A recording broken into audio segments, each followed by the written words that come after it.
Hello, everyone. I'm about to welcome our first speaker to the stage. So if you could all put your hands together and give a warm round of applause for Krunal Shah. He's a mobile developer at Walmart Labs, and he is going to be doing an awesome talk today about easing React Native integration with existing apps. Round of applause, please. Thank you. Thanks, Harry. Hi, my name is Krunal Shah, and I work at Walmart Labs. We work at the Electrode Native team at Walmart, and the big banner Stati was a last-minute addition because we just moved our organization, but we are still committed to React Native. And now, so like Walmart Labs, right? Yeah, we still take the bragging rights of being the largest retailer, e-commerce, still using React Native, and we're happy about it. So, getting React Native, how did the journey start? Before I even get into the vision, we had a high-frequency, ever-changing flow of cart, checkout, and React Native, heavily driven by user experimentations and kind of trying to get a little better experience for the end users. And guess what? That was built using, we used to be hybrid, and we're still hybrid in terms of React Native. But we used to use a wonderful web view, you know how performant that is, right? Everybody knows that.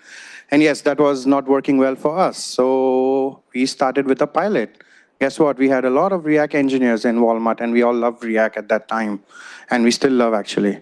But eventually what happened was we needed to identify a technology that could have a better load time, a better near to native rendering. And React Native was maturing, and we explored the technology. And a proof of concept started showing good results. Our first ever experience that we converted to React Native was cart. And without even a thought, it got us 50% better rendering on iOS and 70% better rendering on Android. So of course, that kind of started a vision of React Native into Walmart, and that's about like 2.5 years back, I would say. And yes, we went through a successful Thanksgiving 3 years, after which, 2 years actually. So first year was beta again. But yeah, so we did our, and we've tested React Native possibly because we do claim we are largest retailer using React Native. So the vision was we wanted to encourage a brownfield integration. And what that means is, unlikely most of the users here or all the fellow mates who are here, how many of you are actually using React Native within an existing native app? Oh, that's cool. That's quite a few. Because last talk we were there, I mean, there was a couple of people, but that's still a good majority here. So for us, our mission statement was, we're going to write React Native without rewriting the native app. And that was a challenge in its own. We had to bring benefits of web because, as I mentioned, like we used to go through the cart checkout thank you flow, quite a lot of experimentation happening. It was evolving, it was ever changing. So we still wanted to take the advantage of code reusability and, most important, over-the-air update. And we also wanted to encourage the culture of having heterogeneous team. Yes, it was never a smooth ride having to get like React Native as a production-ready technology into and convincing the native developers around who are purely focused on just building React Native, just building native apps. And most important, leverage the key feature of React Native, so which is deliver close to native interaction. So that's the vision we had, and for which we had to build Electrode Native. So we do not modify React Native. We are a platform over React Native. So no forking is necessary. It's written entirely in TypeScript. It is open source. It runs on Node 8. And we release every 2 to 3 weeks. And what kind of inspired, we kept our vision and our inspiration all in conjunction. So just talking in terms of brownfield integration, it just means that we didn't have the privilege of rewriting the entire native app and just making 100% conversion on React Native. So Walmart's native Android and iOS mobile apps still exist in different repositories. They are not monorepo. So monorepo of Android, iOS, and React Native would work, but that's not something that we wanted to really do because it would require us to aggregate the existing project structure into one, require us to update the existing tooling that we had in place, and most for obvious reason, we didn't want to cause any friction with native developers. So we devised our own solution, and that happens to be in Electrode Native, we create a container. And imagine, we create a container of these multiple React Native apps, and I can tell you we have 16 individual React Native apps that we ship live in production today. And what we do is we create a container. This container is nothing but we have a tooling. We have a tooling infrastructure that kind of wraps the React Native initialization code, the JavaScript bundle itself, JavaScript assets, and all the native dependencies into this one magic container. And guess what? It results in an Android library project, and which could be published as a AAR file. And guess what? Talk to any Android engineers, they love word AAR because that means distribution. It's an independent library that can function on its own. And for iOS, we ship out an iOS framework project that could be published to GitHub, and eventually the native iOS app can just pull it as a framework dependency. So for us, it was kind of a win-win situation right here. More than creating a conflict or a friction with the native engineers, we wanted to create partnership. So we created partnership by building right tools in place. Now, from perspective of, another inspiration we got was from perspective of code reusability across platform. For a lot, until recent, most of the teams who really wanted to go React Native first were the teams who had a really good expertise in React, the React engineers who are motivated to try React Native. So, but we all know that in React Native Bridge API, it requires us to write definitions in Android, iOS, and JavaScript if we had to pass data across the React Native and the native. So JavaScript, again, it's untyped language, and it's error prone if you had to make a JavaScript change, but by the time it got propagated in any of the state exchange, there could be side effects, and those side effects were not known until, for some very reason, it was also known quite late in the release cycle. So, we had to kind of roll back and do quite a lot of massaging around it.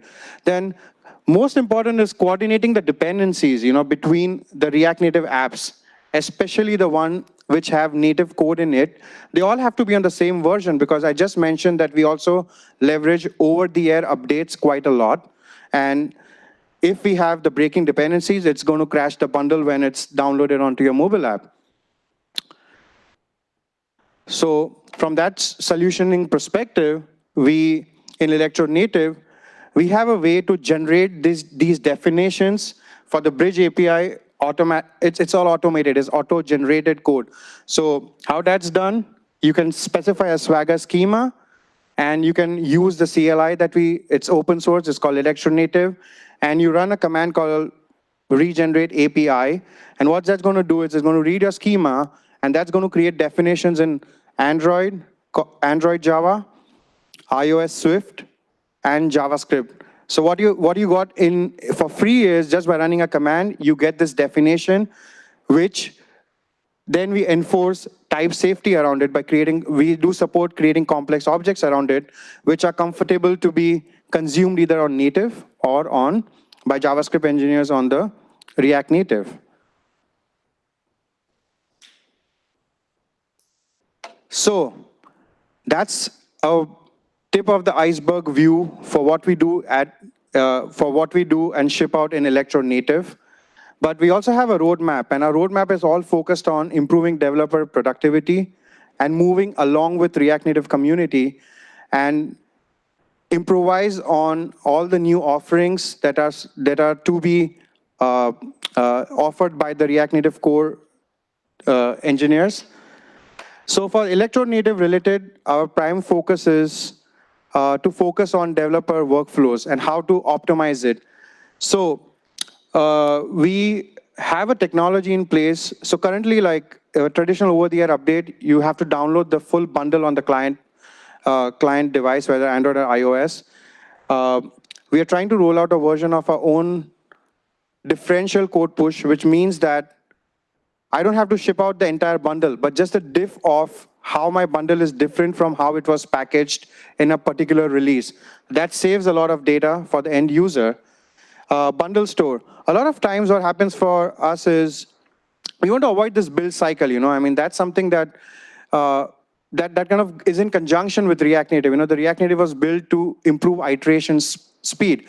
A lot of time it happens that at end of every sprint, a React Native team, they want to go ahead and demo certain features, so you don't have to go to the build cycle again or have multiple versions of this native app. All you just do is we're trying to support bundle store, which you can just pick a specific bundle that you want to install on the runtime. So during that particular demo itself, you can have one application, but you can demo multiple features without having to go through the cycle of the entire build process. So that's something we are investing some time in.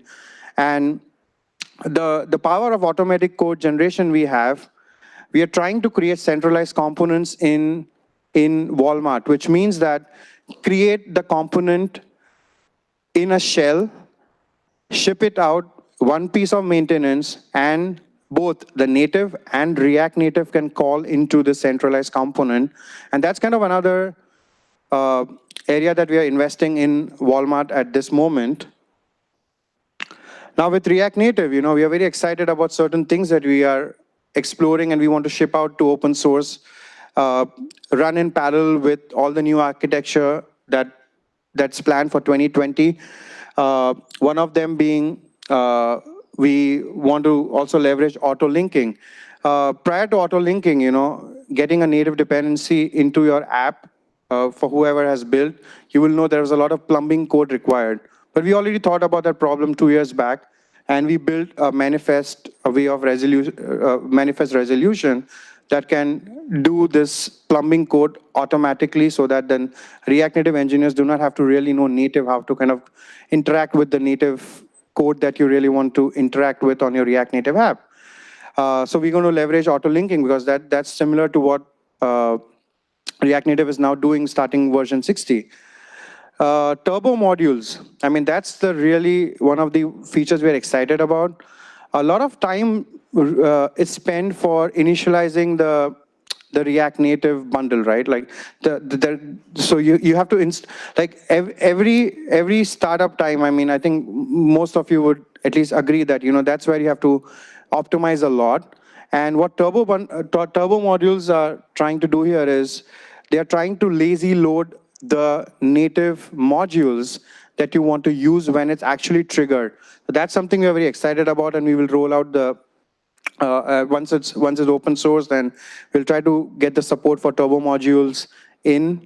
And the last one is fabric support. I mean, that's another part of the new architecture that React Native is pushing towards, and that's kind of the UI manager optimization to directly have a C++ kind of a handle to without having to, and that eliminates the need of going via bridge to get the UI manager construct that is required. So those are the things we want to really invest time in as and when it's available for consumption.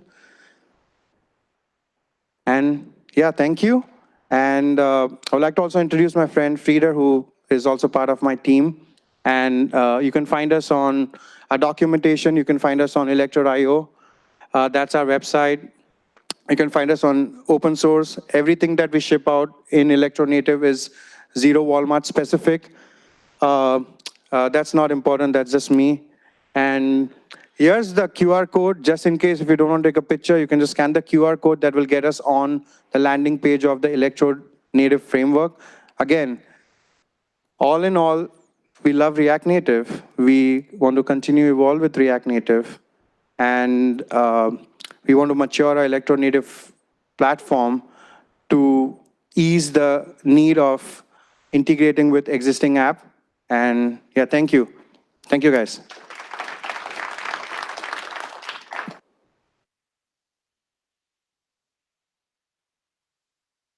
Thank you so much, Krunal, for that amazing talk. So our next speakers tonight for a lightning talk is going to be Eric Chang and Ding Yu from Paired.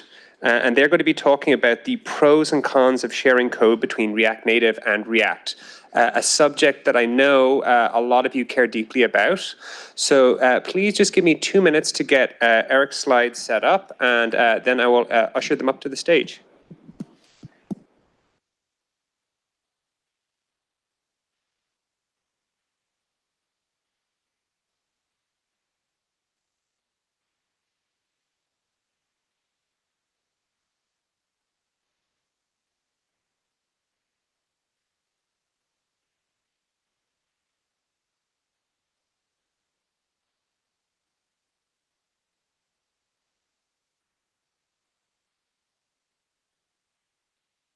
And here they are. Over to you, Eric.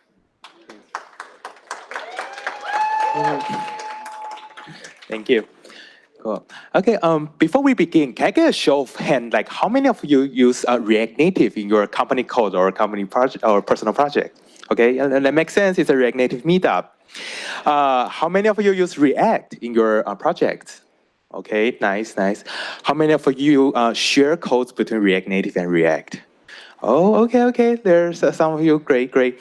And today we are gonna share our experience in sharing the code between React Native and React and the pros and cons of doing it. A little bit about ourselves. My name is Eric. I'm a software engineer at Paired. I've been working with React Native for more than 4 years. And besides software engineering, I also am interested in optimizing airline miles and real estate investing. I have a personal website, riceboatadventures.com. I'm Ding Yu. I'm also a software engineer at Paired. Besides doing engineering, I play basketball and games. So right now, World of Warcraft Classic. Okay, so next. For those of you who doesn't know about Paired, a little bit about Paired. So Paired's goal is to make restaurant life easier. So what's the problem? So restaurant staffing is broken. So the no-show rate is high. It's always understaffed. The demand is like very seasonal. In December, the demand is super high, while in January, the demand is very low. Paired is the first on-demand emergency staffing for hospitality industry. So we have our mobile app, which is built out of React Native, and we have our web app it's built out of React for restaurant customers. And from our interview with the customer, we found that we need like both platforms because like some of them use our web app to do the book the shift, but some of them, like in a restaurant setting, they don't have a laptop, so like they use our mobile app to book the shift. So both platforms, like both products are needed. And since last year, we found that, we are developing the same feature and having like duplicated code on both React and React Native. And we're wondering like, can we just like, share some of the code? Because, in software engineering, like the less duplicated code you write, the better. Okay. And we were wondering like how we can achieve that. So, there's always the constant debate like whether you should rewrite the code or like refactor the code. So yeah, there are some technology out there. There's like React Native Web. There's like the single repo approach. Essentially, you can like, combine everything into one repo and rewrite everything. But practically, like, we also have like new features we need to develop. So that's just not very practical. It might take like months to rewrite everything. So we came up with this multi-repo approach. So essentially, we have our Pair app repo, which is in React Native, and our web repo, which is in React. And we create a third shared FE repo. So FE is for front end, mobile plus web. And what can we share between share. So we can share the business logic, we can share the configuration, we can share actions, reducers. The only thing we are not sure is the UIs, because like for React Native, we are still using React Native view, text. For React, we are still using our DOM component, we're using like div, using text. But with this approach, we are sharing like majority of the code, and we can reuse the functions we wrote. And Dean will talk about like the structure we use. Cool. This is the structure in our that third repo, the shared repo. So we can see it's easy to share those actions, reducers, analytics. Those just JavaScript, right? The hard part to share is the component. So how do we eventually share those components? We just eventually use this index main structure. So why we get to this index main structure? Because first we get inspired by the Ruby on Rails. So this index is kind of as a controller, the C, and main is kind of as the view in the Ruby on Rails. So it's a V. So why we do that? So there is some background because before we did this, we have some feature to do the chatting in our platform. So both web team and mobile team both spend like 2 weeks on those business logic besides the UI work. So and also after that, we did a lot of like a bug fixing for both platform. And eventually we found those business logic are exactly the same, but just, we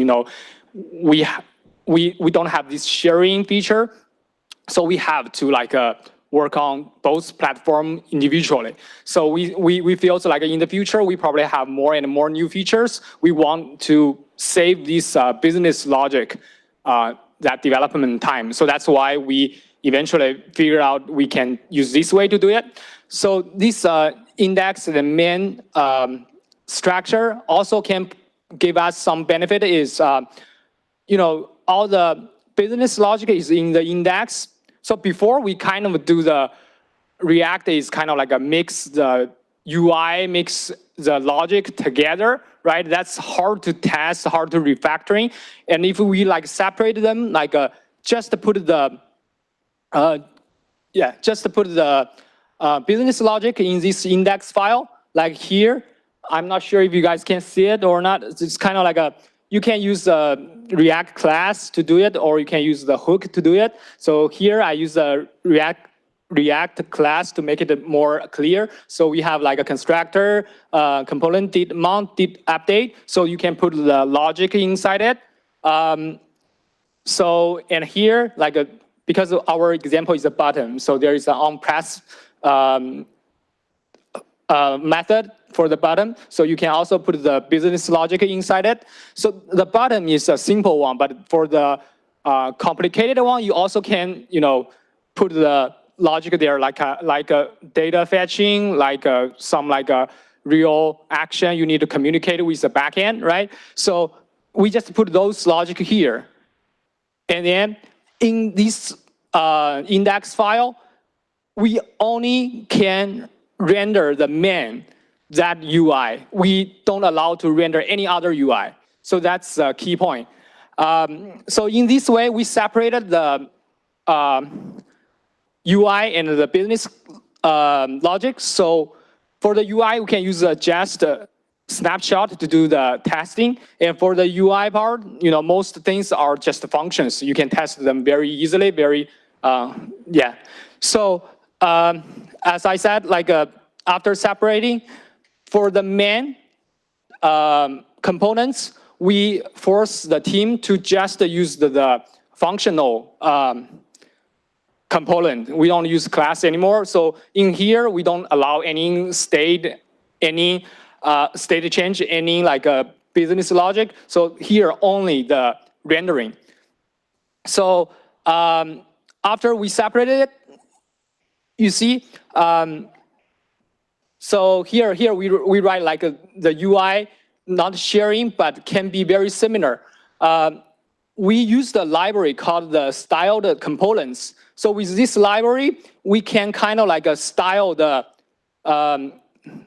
the platform native, those containers to a named one. Like here we have button wrapper and button tags. So we kind of like make them has the same name.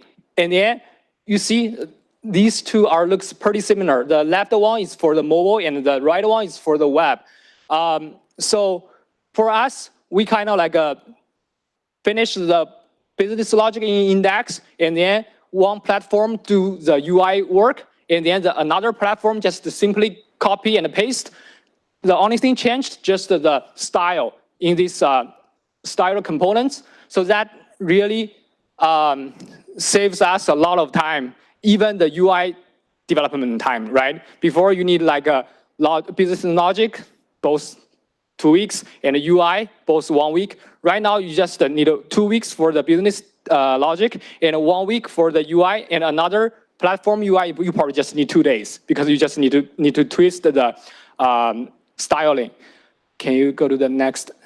Yeah, so that's just an example for, we just randomly find some from our repo. It's kind of like the UI to show you how similar it is. It has a little bit like a difference because you know different platform has different requirements, right? So you see it's kind of pretty similar, right? So yeah, can you go to the next one? Yeah, so those are pros. You save time, save code, right? You make things easier to debug. So here's I'm talking about a little bit about the cons. Is you know. We right now keep the 3 repos. So 3 repos is hard to sync. We kind of feel like probably if we start with this one, we probably use a mono repo, but unfortunately we didn't start with that one. So we choose the 3rd repo. So 3rd repo, you have a lot of like configuration you need to do. We do the configuration in Webpack to twist it, make it like can link to the 3rd one. The folder outside of this web repo. And then the Metro has a hardest, like a harder, it's harder to do this part, to do this job, kind of like a link things outside of the current mobile repo. But we eventually figured out the way to do that. That's kind of here. If you are interested, you can see our PowerPoint. Yeah, so next, Erica will talk about the summary. Cool. So in conclusion, so there are some cons. For example, there are platform specific, like interaction manager. It's like you can like load the UI first, then you load the data. And so there are platform specific thing, but we were able to create a wrapper, and then we're able to handle it. And some cons might be like there might be less intention, to touch the shared code. However, that may or may not be the case. So we've been running this for like more than 6 months, and people are actually like willing to work on this like shared code. But for the pros, we actually found like lots of pros. So we write less code. Less code, the better. We use this multi-report approach. We found that we actually kind of encourage the awareness of like when you are working on that shared repo, you are working on shared components. So you'll be, more aware you are not like changing other things like accidentally, touch other things. So yeah, so it's also, we think it's also a benefit of a multi-repo approach. And of course, you can share business logic, and there's also more leverage. So some engineer might have more experience in React, they can also work on React Native, and vice versa. Cool.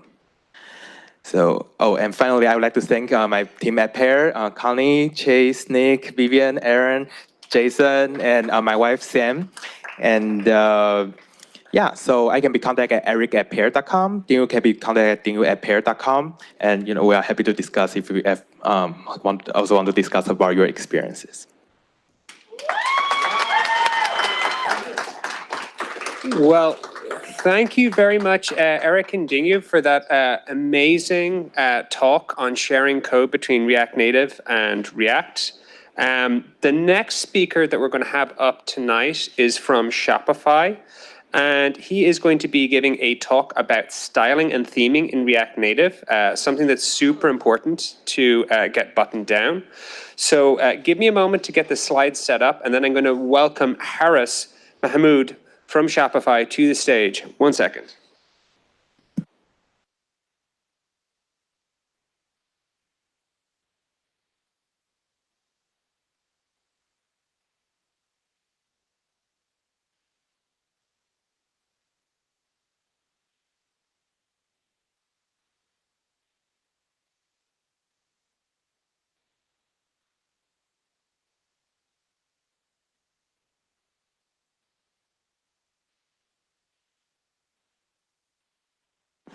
All right, everybody, please put your hands together for Harris Mahmood from Shopify. This is the clicker. Hiya, folks. Thanks so much for having me. My name is Haris. We'll be all the way from Toronto, or as folks outside of Toronto would say, Toronto, Canada. I'm a senior engineer at Shopify at one of our newer offices in Toronto. It's pretty fancy. I like it a lot. It's very nice and warm here, though, and there's a snowstorm in Toronto right now, so I'm definitely not minding. At Shopify in particular, I work on a product called Arrive. Arrive is a package tracking app for iOS and for Android. Think of it as Uber for all of your online orders, not just Shopify orders, Amazon, Etsy, whatever it might be. It consolidates all of them in one place and helps you keep track of where they are, and hits you up with push notifications to let you know that they're out for delivery and all that good stuff. So I also, as a Shopify employee, we're encouraged to build our own stores. So I have my own store as well called Rapid Supply, which is focused purely on tech-related things, apparel, pins, stickers, and all that good stuff. Yeah. Excellent. So today we'll be chatting about styles and theming in React Native. And this is sort of the journey of how our product started, how Arrive started off as well, and sort of like the iterations or changes that we made to handle styling a little bit better in our app. So Arrive today is 95% React Native and cross-platform for both iOS and Android. There's just a couple of native modules that we rely on, but everything else is fully React Native.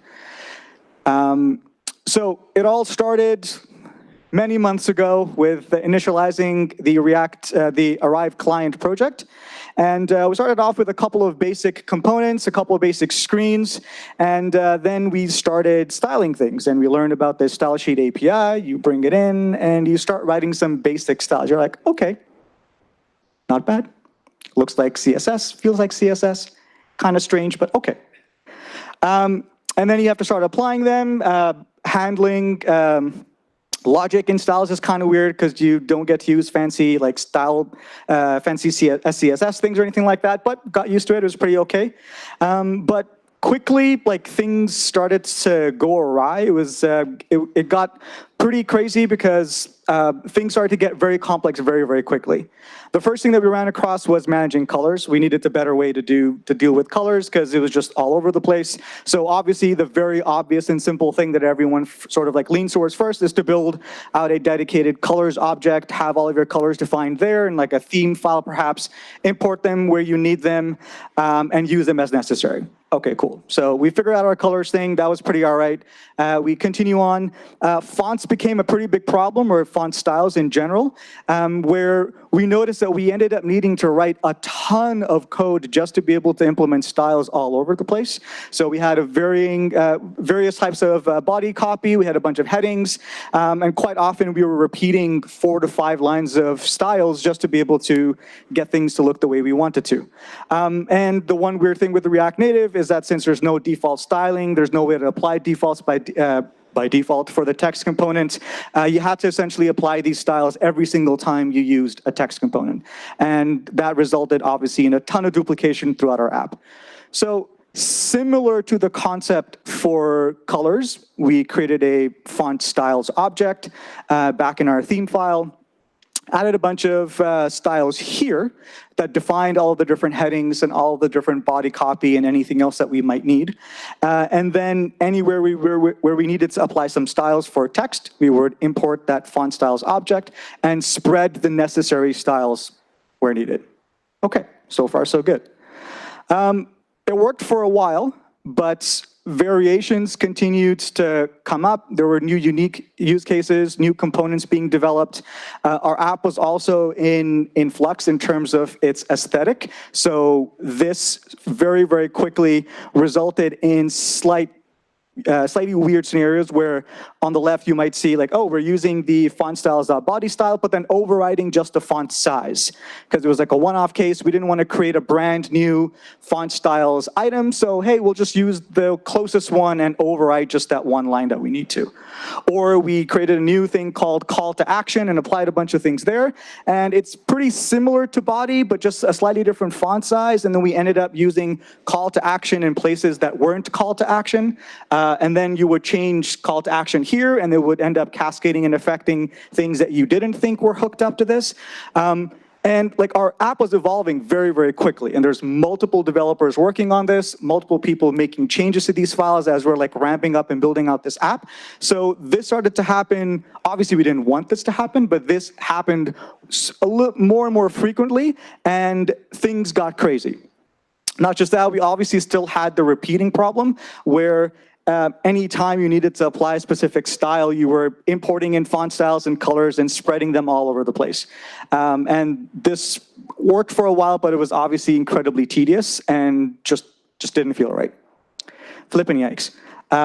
So months go by and our app has evolved even more. Things aren't looking super great. Like we are getting things done, but it doesn't feel right. We know that there needs to be a better way to handle this.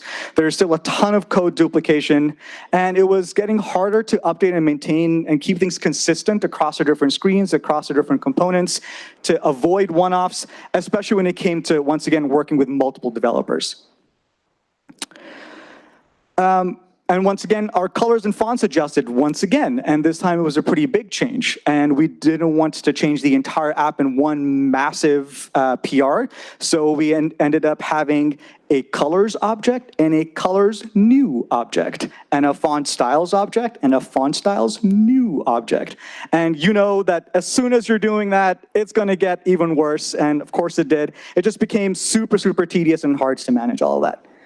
And then, of course, everyone loves dark mode for some reason. I can't handle it, but that's besides the point. Everyone wanted dark mode, and general discussions around theming come up, like how do we do this? How do we handle dark mode? And the first obvious solution was, oh, hey, let's use like React context to be able to access this value for the current theme, whether it's dark or light or potentially any other thing, and apply styles conditionally based on that value. And that got stupid within like the first 10 minutes. And it was not looking good. The PR remained open for a very long time, and then we continued to ignore it. It just didn't feel like the right decision. During this time, a coworker of mine named Yoel, he'd been working on this library for a few months and that he had used previously on other projects as well, that he began to introduce to our team that hoped to solve and alleviate a bunch of these problems. And that library was called Restyle. And as of literally this morning, it is now public and open source, so you folks can take a look at it as well. All right, go Yoel. Okay, so let's chat about what it does and what sort of problems it solves. The most awesome thing is that it's built using TypeScript, it's type enforced, and specifically to help you build UI components in React Native extremely, extremely quickly. So it does a number of different things, and we'll chat about those now. And it also sort of like encapsulates a bunch of our best practices and like some of the things that we've decided to implement in a very Shopify specific way. So they may or may not apply to you, but we'll chat about them regardless.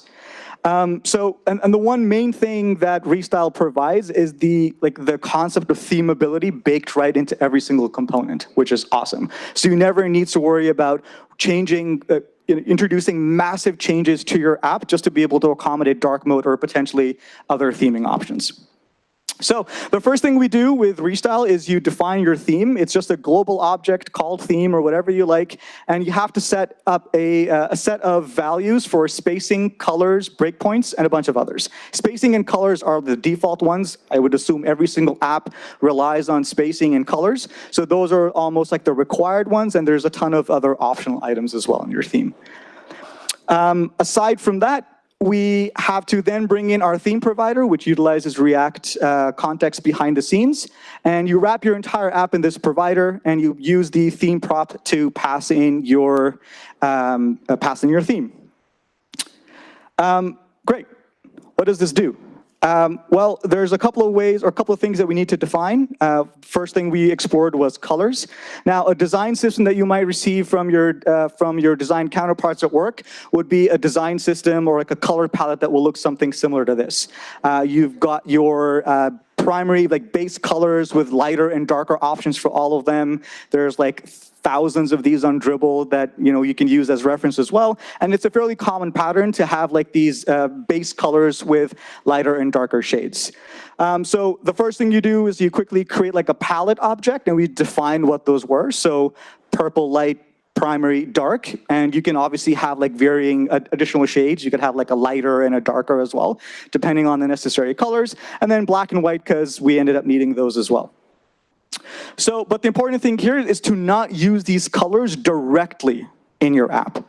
And that's because the color doesn't necessarily dictate the context or the reason or the place where this is being used. And the way we do that, we essentially create another object that defines like the semantic meaning and then pulls in the necessary colors with regards to how to use it. So you first define your palette, and then in your theme for your colors object, you define things like main background and card primary background and button primary background. These are semantic meanings that have, like, you can read that, you can see that key and know exactly what its purpose is. And you can apply the necessary colors from your palette.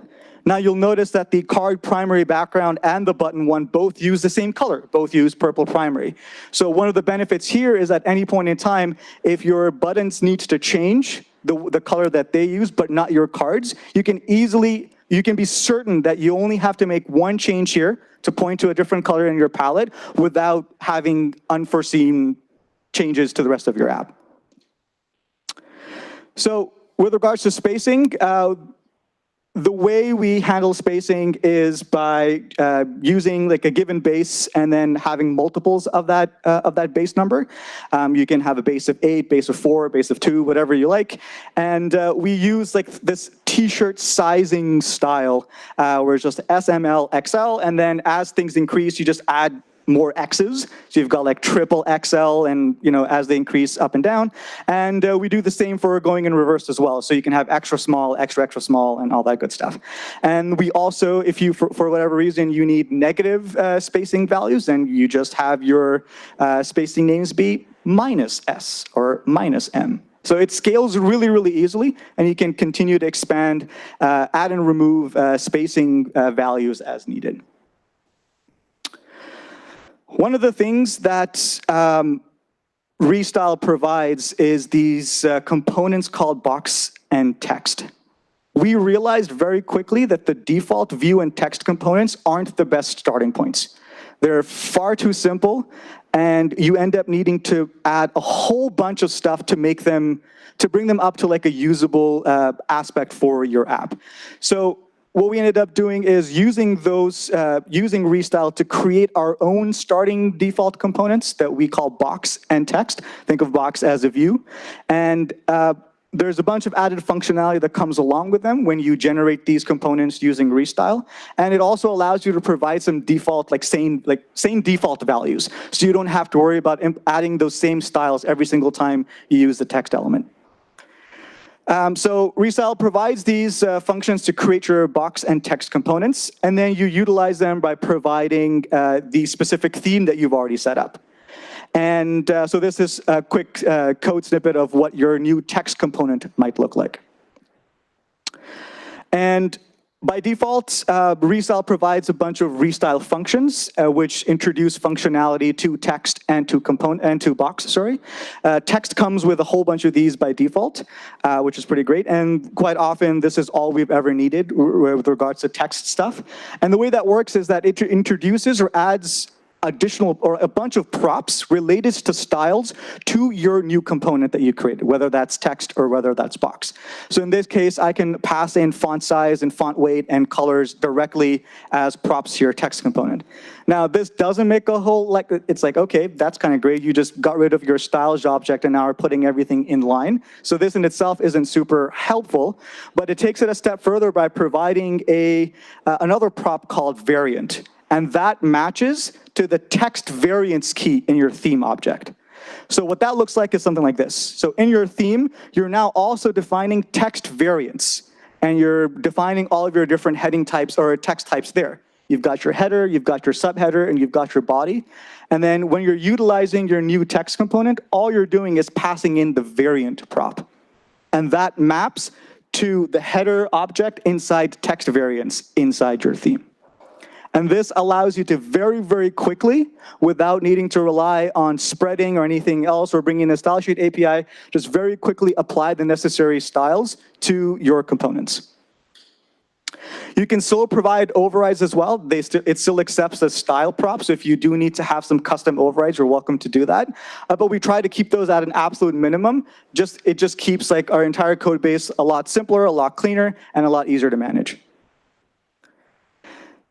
You can also define a bunch of defaults for your component. So in this case, we said that the default variant for our text component is the body variant, and the default color is foregrounds regular from your colors object in your theme. And because of this, you can just import in text and use the text component without needing to apply any styles in those specific components. This in itself saved us a ton of time and cleaned up our code significantly. So similar to this, similar to the text component, Box does something very similar, but instead also exposes a bunch of additional properties for doing layout, for doing borders, for background colors, and a bunch of other stuff like that. So similarly, you would create like a box component. You're obviously welcome to call it something else if you prefer. And you pass in those exact same props, or pass in those style props like we would for text.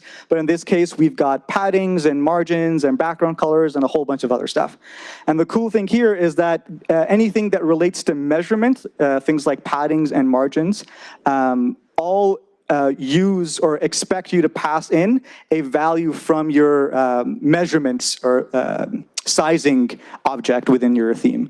So passing in, for padding, if you pass in anything that doesn't match to one of the keys there, won't work. So this ensures that all of our spacing and measurements are consistent across all the components that we're building in the app as well. Restyle also handles responsiveness. So if you're building an app that needs to work for both smaller devices and tablets, let's say, any prop that Restyle provides can also optionally accept a value for each given screen size. So you define your screen sizes in the breakpoint object inside your theme. So in your theme, you can define that your phone starts off at 0 and tablets are from 768 and up. And instead of applying just flex direction row to your box, you can pass it an object with the keys being the breakpoint names. So for a phone, it needs to be column, and for tablet, it needs to be row instead. So it's got responsiveness baked right in and allows you to continue to evolve your app to accommodate all sorts of sizes. And of course, theming in dark mode, what do we do here? Your styles are going to continue to evolve, and features like themability become super, super important, because you might be working on a brand new theme, but you need to maintain the way the app looks today. You also might want to introduce something like dark mode, and that needs to be just done in a very, very clean and efficient manner. I learned the hard way that it got really, really crazy. So I was super excited to see how Yol was going to be able to help out with this particular aspect. And it all works with just a couple of steps. The first thing we do is you have to set up a brand new theme for your dark mode, let's say. And in this case, so on the left, we've got our default theme. It's got our spacing. It's got a bunch of colors. We haven't defined any breakpoints. And we have some text variants. And on the right, we have our new dark theme. We spread the entire theme object. So it starts off with a copy of that, essentially, and then just overrides the things that it needs to. So for example, for dark mode, you're not touching sizing, you're not touching spacing, you're not touching the fonts or the font variants. All you're making changes to, in our case, are the colors. and you're just overriding the colors that you need to. So anything that previously had a light background now has a background. Anything that was previously dark text is now light text, and everything else remains the same. Now you could obviously extend this to not just dark mode, but additional themes that significantly change the look of your app if you needed to. But for our purposes, like, this was more than sufficient and got us to where we needed to go. And the second thing you want to do is be able to store the theme value someplace and have the ability to change it. And this was relatively simple. We just used a state hook and manage dark mode. And then our theme provider, instead of just receiving a theme, depending on the value of dark mode, accepted was given dark theme or a given theme. And then we just had to switch in our settings screen to be able to toggle that value safely. Now, this is obviously like a very simplified version. We obviously had our controls in our settings screen, and this was like saved to persistent storage rather than just like living in state. But that's like the basics of how dark mode was achieved with our app. And one of the best things about this was, given the fact that it uses TypeScript and enforces types, the developer experience is also awesome. So when you're building your app, anytime you're adding in these new style properties, you're being told which options are available for you. So you're never worried about passing in something that you can't. So it really, really allows you to build UIs incredibly quickly and make changes very, very quickly without needing to continuously have like your theme file open to use as a reference and keep scrolling up and down to see where sizing is or where colors are or where your text variants are. All of them get auto-completed within your text editor. There was a bunch of other features that I wasn't able to get to due to time constraints. I would definitely urge you to check out the repo if you're interested in learning more. Restyle also allows you to create your own custom components aside from the basic building blocks. One of the ones, for example, that we rely on is called a card component, which has a bunch of box shadow. It's got a bunch of padding, some border radius, and some borders and whatnot. And you can define that as your starting point and continue to build from there as well. We also have buttons. We also have a number of other Restyle components that you can build to create like your own set of starting components that wouldn't need you to keep passing in some of those style properties. And that's about it. We're also just wanted to mention that we are hiring for React Native devs in SF. There's a bunch of Shopify folk here today. If you're interested in chatting with us, please do. Thanks so much.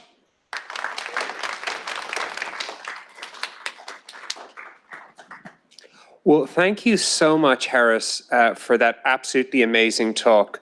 I think styling and theming are something that are central to any app, especially as an app gets larger. It's important to nail it. And I think you did an amazing job of explaining why that was important and articulating the choices that you made. So we have one more speaker today who I am going to announce. He is one of my favorite people to talk to at Coinbase about random ideas, be they React, React Native, or just stock market picks. His name is Nathaniel. He has worked as a programmer for more than 22 years at companies such as Facebook, Microsoft, and Robinhood, which is very near and dear to my heart. He is going to be talking today about the performance advantages of vaporizing your boilerplate code. Now, because I am my own person setting up the slides, it's going to take me just a couple of seconds to get him set up. But please stay in your seats because Nathaniel's going to get on the stage and he's going to blow you away with an absolutely amazing talk, which will be occurring in just 2 seconds. Hang on.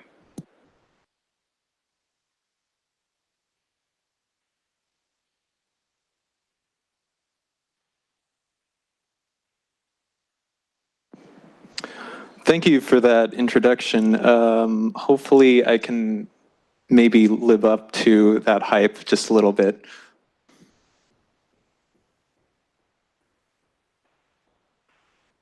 Everyone having a good time here? Wow, that was a lot of enthusiasm.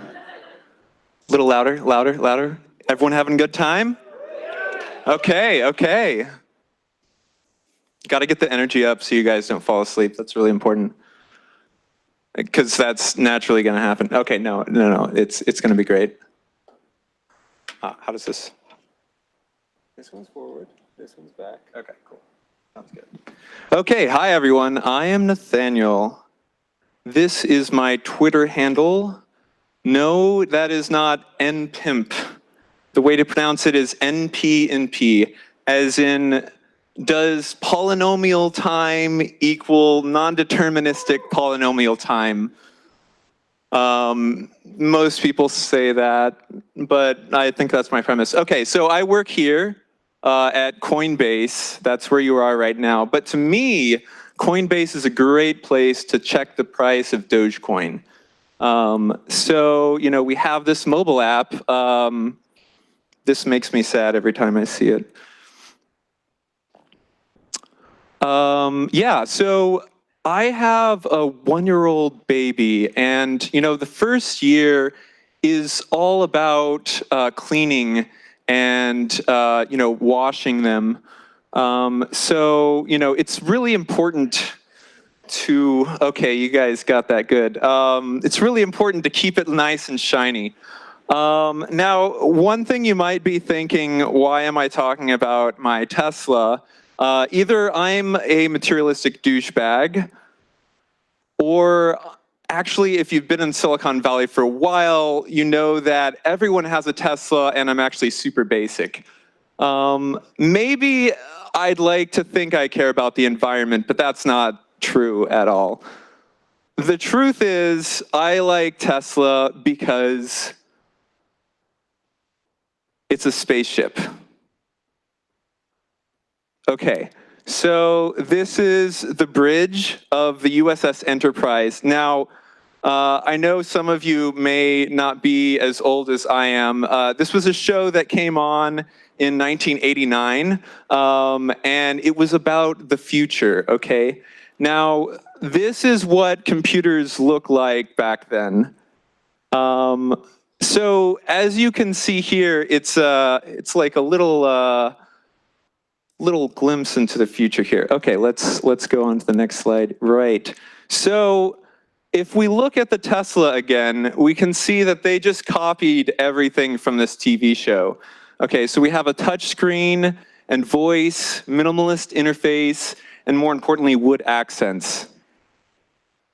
Okay, let me show that again. See, this is wood. Yes, okay. So I like my Tesla because of its performance and minimalist interface. Now at this point, you're probably wondering, why am I talking about Tesla? Well, the question is, can your app also be a spaceship?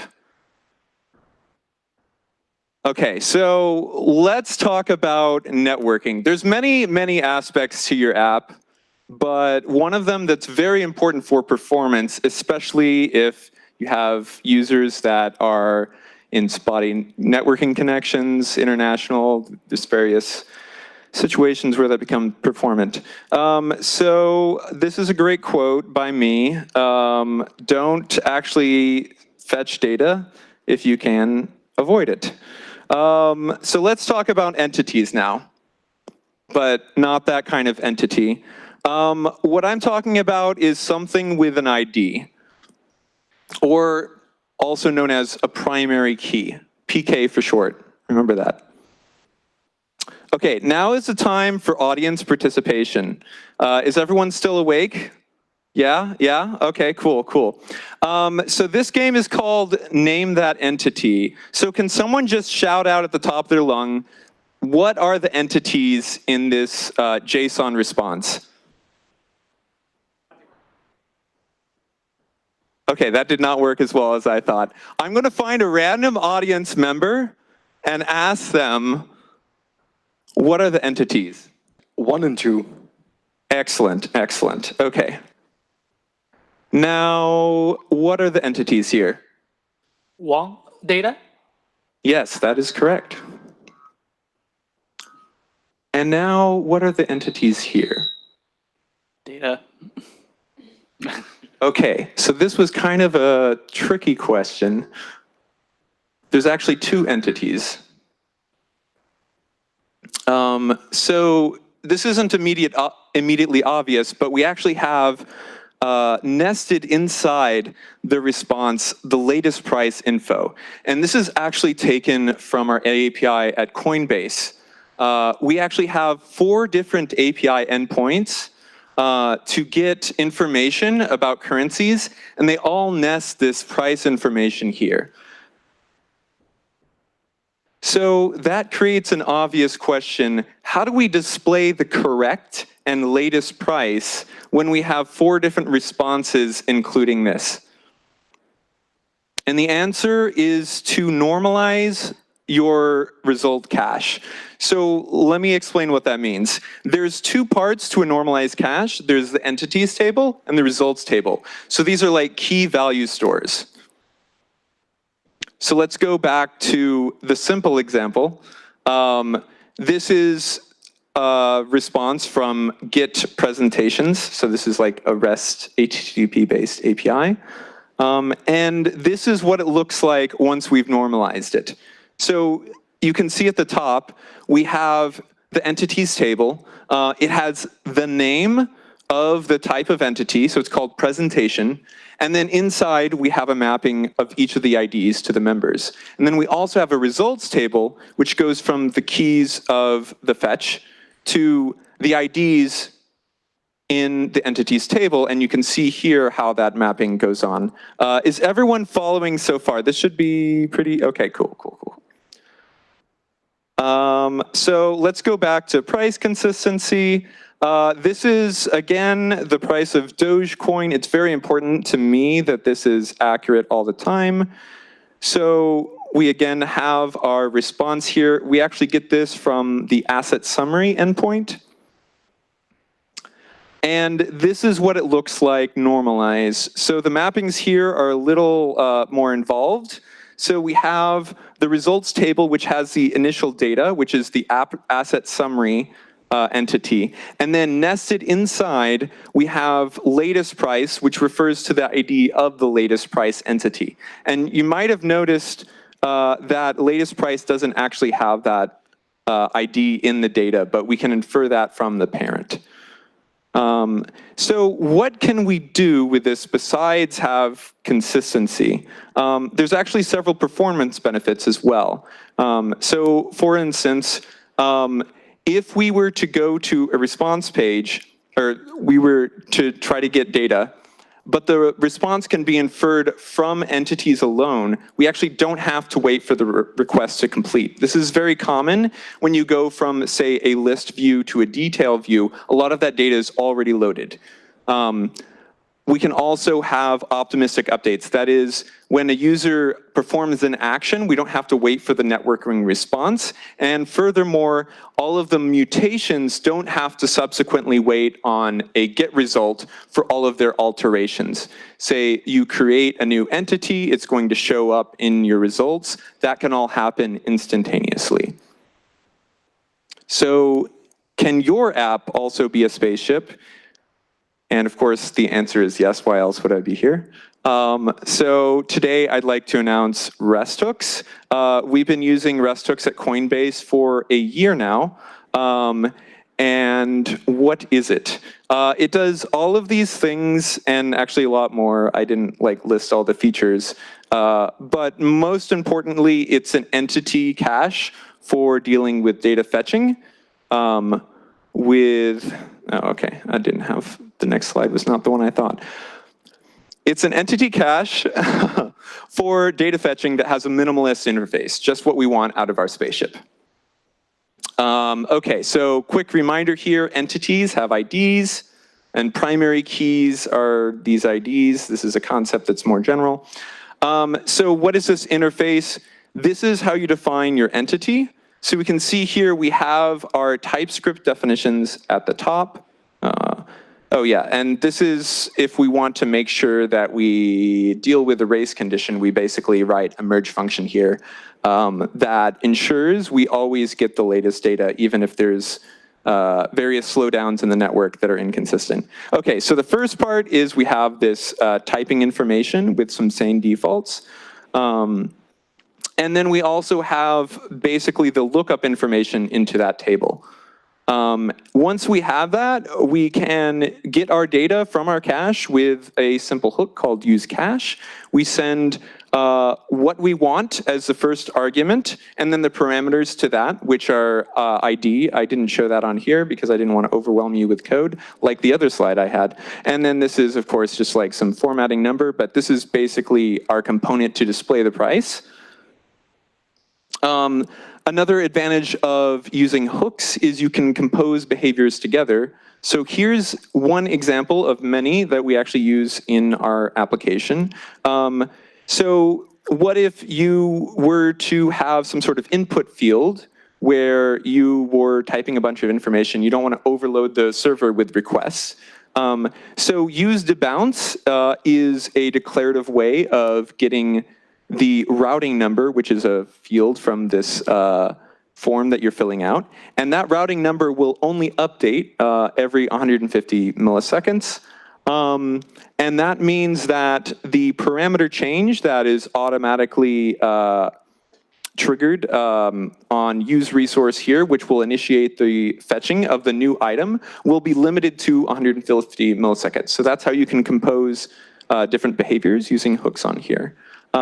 So there's a lot of other features. I encourage you to look at the website to learn more. And I am NPNP, not NPimp. Thank you.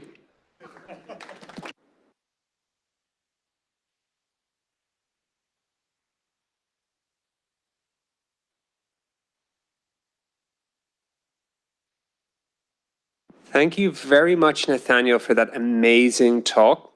So that was our last speaker tonight, but I would ask you to stay and talk to the speakers. I'm sure they'd be happy to answer any questions. We couldn't have an open mic tonight because we had a lot of speakers on the agenda. So please have some drinks and food. We'll probably finish up around 9 or so. And enjoy yourself, and thank you for coming to Coinbase. Oh yeah, we are hiring. In case you want to go work on some awesome React Native stuff, you can talk to me or Steph at the back of the room, the tall Italian man who's super awesome. He knows so much about React Native. I've heard a rumor that he might give a talk about React Native performance one day. He's an expert in that. And Hannah beside him is also super awesome. They're both on the pro team. They're hiring. We are hiring as well on the consumer team. So come talk to me, mix and mingle, have some drinks, and thank you for coming out tonight.